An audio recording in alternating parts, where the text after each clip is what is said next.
नमस्कार दोस्तों, स्वागत है अणिमा उपाध्याय की YouTube चैनल पर। भारत की चित्रकला शैलियाँ, इस श्रृंखला के 22वें एपिसोड में आज हम बात करेंगे उस चित्रकला शैली की जो लगभग गुमनामी के अंधेरों में खो गई थी, लुप्त प्राय थी। और उस चित्रकला शैली का नाम है कावी काले, मतलब कावी चित्रकला, कावी आर्ट फॉर्म। तो अगर अभी तक आपने मेरी चैनल को सब्सक्राइब नहीं किया है, कर दें और इस वीडियो को अपने दोस्तों में शेयर ज़रूर करिएगा। जब मैंने इस चित्रकला पर बने चित्रों को देखा तो खुद को रोक नहीं पाई और मैंने भी इस चित्रकला पर आधारित चित्रों को कैनवास पर उतार दिया। आज अपने द्वारा बनाए इसी शैली पर जो चित्र हैं उनको दिखाते हुए आप लोगों के साथ मेरे पास जो इस चित्रकला की जानकारियां हैं उन्हें आपके साथ शेयर करूंगी। तो आइए शुरुआत करते हैं कावी चित्रकला शैली की, कावी आर्ट फॉर्म की, कावी काले की।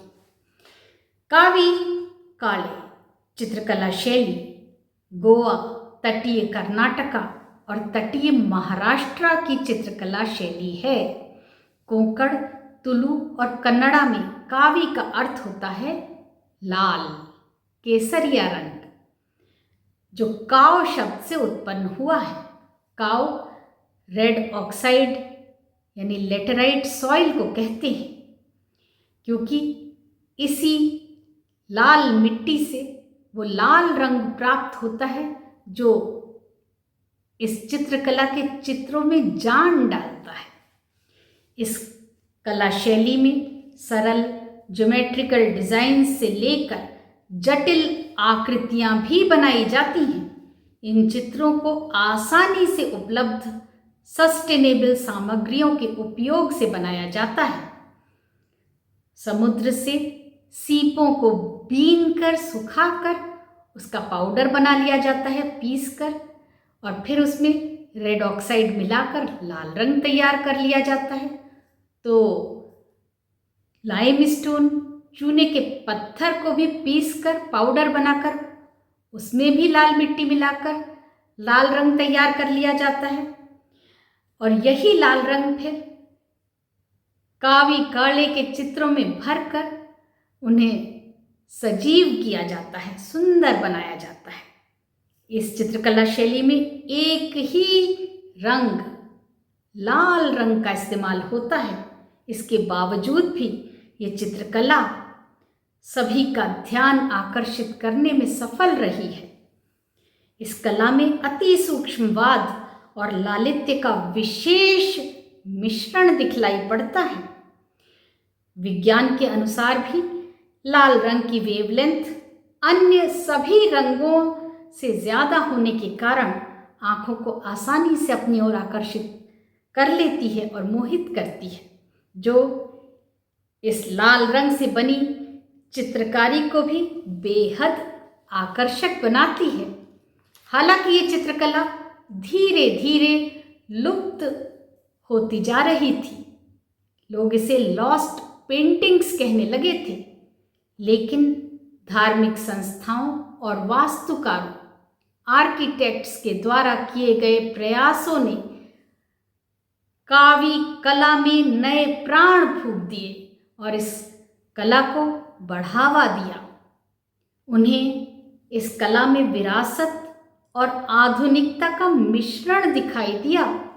ये विचार मेरे नहीं हैं, ये विचार हैं डॉक्टर जनार्दन राव हवंजे के, जिन्होंने इस चित्रकला के क्षेत्र में अध्ययन करके डॉक्टरेट हासिल की है, PhD की है। वो ये कहते हैं कि कावी चित्रकला में सरल और जटिल दोनों ही प्रकार के चित्रों में न्यूनतम विवरण की आवश्यकता पड़ती है। इसमें इतना लचीलापन है कि चित्रकला में बनाए चित्रों की भाव भंगिमाओं को दर्शक आसानी से समझ लेते हैं। ये चित्र दीवारों पर बनाए जाते थे, इसी से इन्हें भित्ति चित्र भी कहा जाता है। कावी चित्र जब दीवार पर बनाना शुरू किया जाता था तो उसके पहले चित्रकार इन चित्रों का प्रारूप कागज पर बना लेते थे।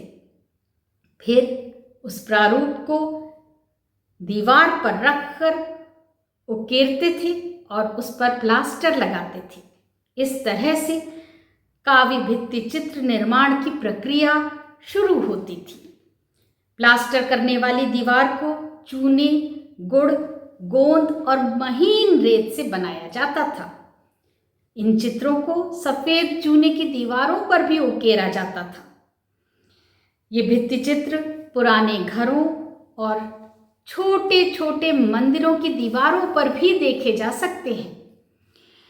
कर्नाटका के उत्तर कन्नड़ा जिले के अंकोला शहर में स्थित 16वीं शताब्दी में बना श्री लक्ष्मी नारायण महामाया मंदिर की दीवारों पर चित्रित इस चित्रकला को देखा जा सकता है, जो वाकई दर्शनीय है।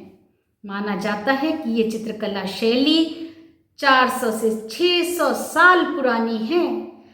संभवतः ये चित्रकला शैली सारस्वत समुदाय के लोगों द्वारा, जो सरस्वती नदी के मैदानी इलाकों में रहते थे और माइग्रेट होकर गोवा पहुंचे थे, उन्हीं के साथ गोवा और अन्य तटीय इलाकों में पहुंची।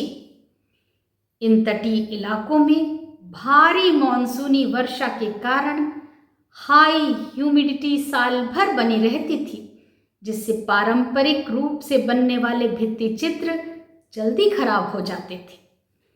यहाँ के लोगों को दीवारों को सुसज्जित रखने के लिए केवल सुंदर चित्रकला की जरूरत नहीं थी, बल्कि ऐसी चित्रकला की जरूरत थी जो टिकाऊ भी हो।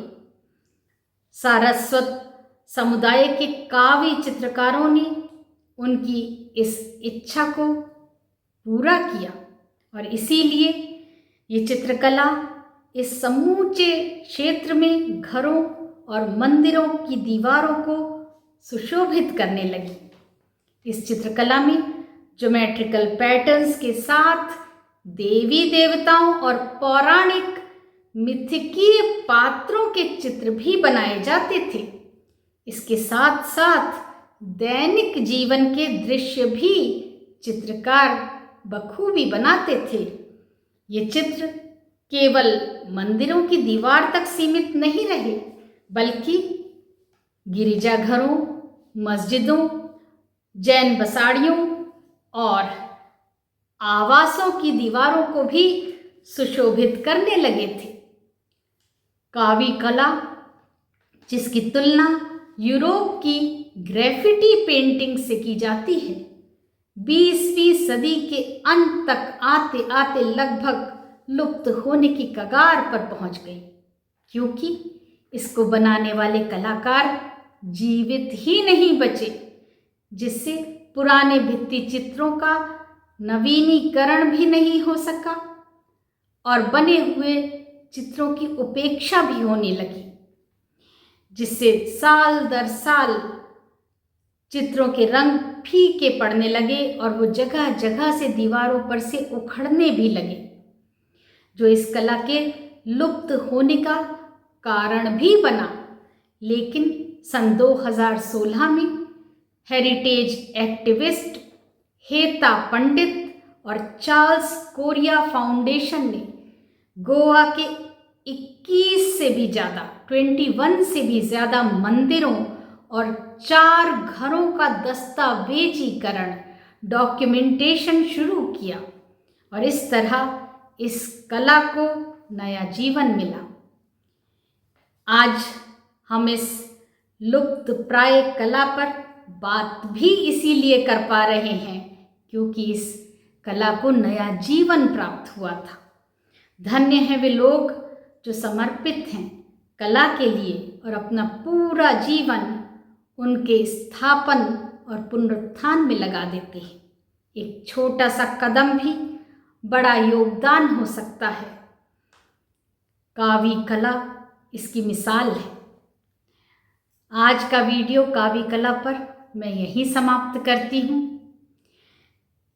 फिर मिलेंगे किसी अन्य चित्रकला शैली के साथ।